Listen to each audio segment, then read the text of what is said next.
BSc nautical science இதுவும் வந்து fully residential course.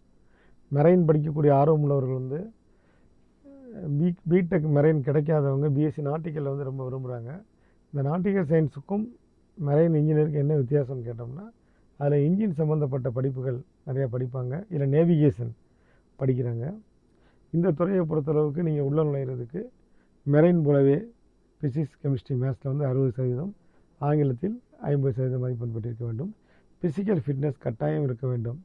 அதில் கூறக்கூடிய ஃபிசிக்கல் ஃபிட்னஸ் ஐசைட்லாம் இருந்தால் தான் அதில் அனுமதிக்கப்படுவார்கள். இதில் பெரும்பாலும் வந்து ஏர் பைலட் மாதிரி சி பைலட்டுடைய எண்ணிக்கை இந்தியாவில் ரொம்ப கம்மி. ஏன்னா உலக அளவில் ஏர் பைலட்டில் இந்தியாவுடைய கான்ட்ரிபியூஷன் அதிகம், சி பைலட் வந்து லெஸ். அதனால் இந்த மாதிரி மெரைன் பிஎஸ்சி நாட்டிக்கல் சயின்ஸ் படிக்கக்கூடிய மாணவிகளுக்கு 1 லட்சம் வரை ஸ்காலர்ஷிப்பை இந்த அரசாங்கம் தந்து கொண்டிருக்கிறது அரசு பல்கலைக்கழகங்கள் படிக்கும் பொழுது. இந்த படிப்புகளை இந்தியன் மேரிடைம் யூனிவர்சிட்டி வழங்குகிறது சென்னையிலிருந்து.